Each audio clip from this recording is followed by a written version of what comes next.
Olá, amigos! Nesse nosso encontro, vamos falar sobre a agitação mental e de que forma esse estado vem influenciando o aumento das tensões sobre o corpo físico e, consequentemente, dificultando as mais variadas formas de tratamento. Tudo começa nos pensamentos. Pensar é um fenômeno resultante de vibrações do espírito. Essas vibrações criam ondas que se propagam no espaço e, como as ondas em geral, se combinam com outras da mesma qualidade. A combinação resulta da afinidade que existe entre as vibrações e é regida por uma lei chamada lei de atração e repulsão.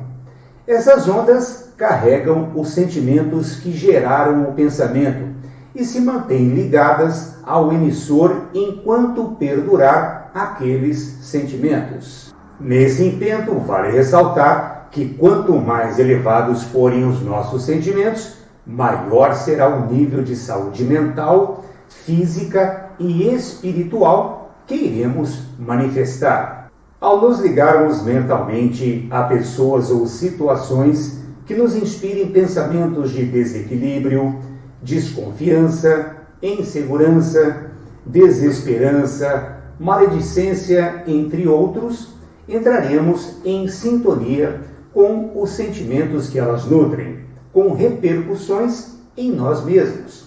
Esse é um exemplo de pensamento negativo. Quantos desgostos, contrariedades, dores e amarguras temos como evitar se conservarmos limpo e puro o nosso espírito, tal como trazemos limpo o corpo por meio do asseio pessoal? Pense nisso. Seria de um incalculável benefício o hábito de não aceitar no espírito qualquer pensamento destrutivo e manter, pelo contrário, imagens mentais de incentivo, esperança e segurança. Assim sendo, devemos nos esforçar para não entrarmos na sintonia daquilo que sabemos não colaborar para nossa paz interior. O pensamento sofre a influência de tudo quanto o cerca.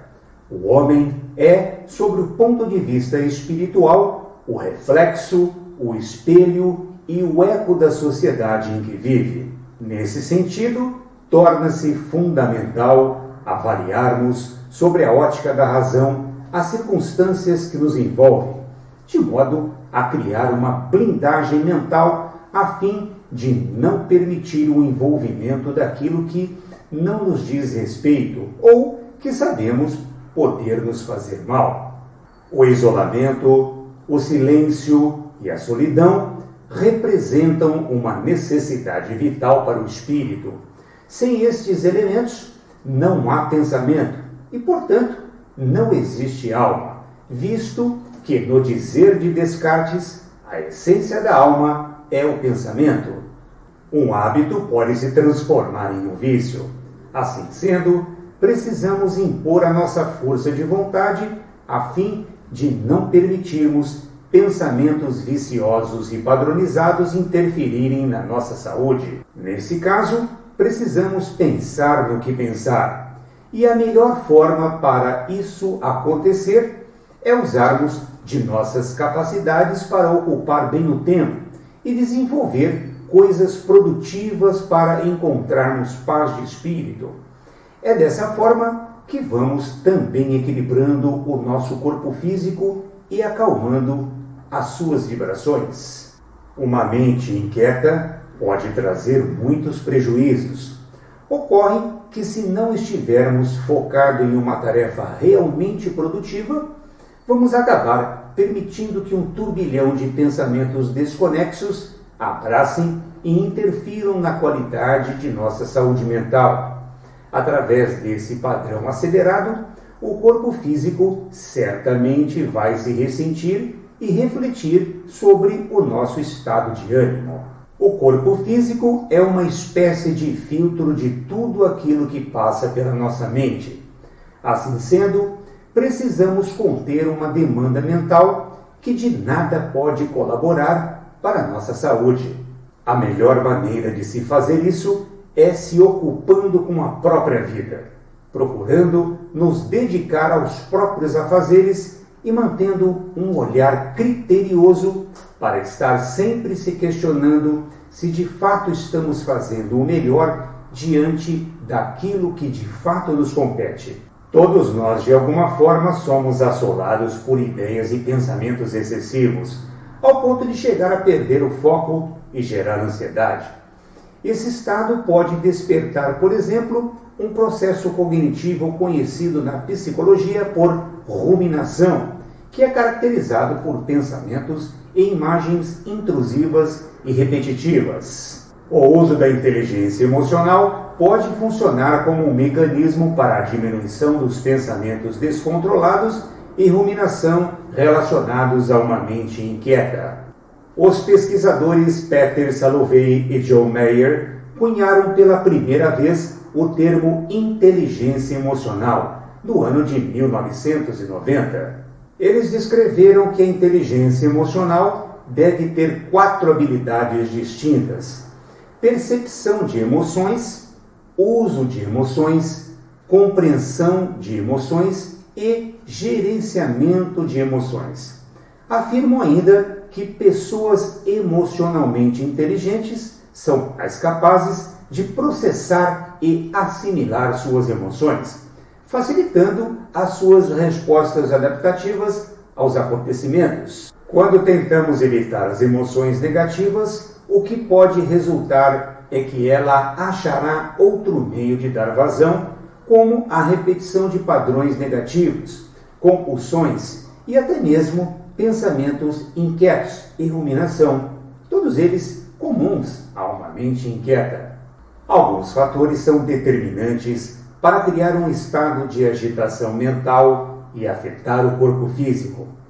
Entre eles, podemos citar a indignação e incompreensão sobre fatos, pessoas ou situações, resistência à mudança de ideias, pensamentos e comportamentos, desejo de estar sempre no controle das coisas, entre outros.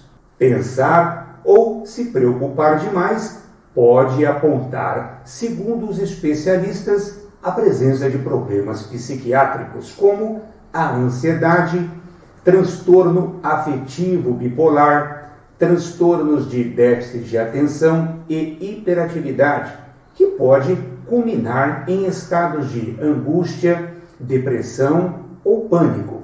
Os sintomas da agitação mental podem se apresentar através dos seguintes sinais: irritabilidade, aumento da excitabilidade psíquica, aumento da atividade motora e verbal, ansiedade, pensamento acelerado, unhas roídas, taquicardia e sudorese. O que fazer para diminuir a agitação? Para a agitação severa, a intervenção medicamentosa se faz necessária. Para tanto, é fundamental uma autoanálise e, em se percebendo nesta condição, procurar um médico de confiança a fim de relatar a situação e tratar o problema. Em se tratando de casos leves ou moderados, as práticas corporais voltadas ao autoconhecimento são muito importantes e, sem dúvida alguma, pode contribuir para controlar um estado de mente agitada. Gostaria de aproveitar a oportunidade para falar sobre o lançamento do meu mais novo livro com o título Princípios e Virtudes, que trata sobre o estudo do comportamento humano, filosofia, psicologia e espiritualidade. Para maiores informações, você pode entrar em contato pelo nosso e-mail contato@cddtederiche.com.br, no Instagram, Facebook ou YouTube, Clínica de Dor Tederiche, pelo nosso site www.cddtederiche.com.br ou na Editora Telha, no Rio de Janeiro, ou ainda nas melhores livrarias do Brasil pela internet.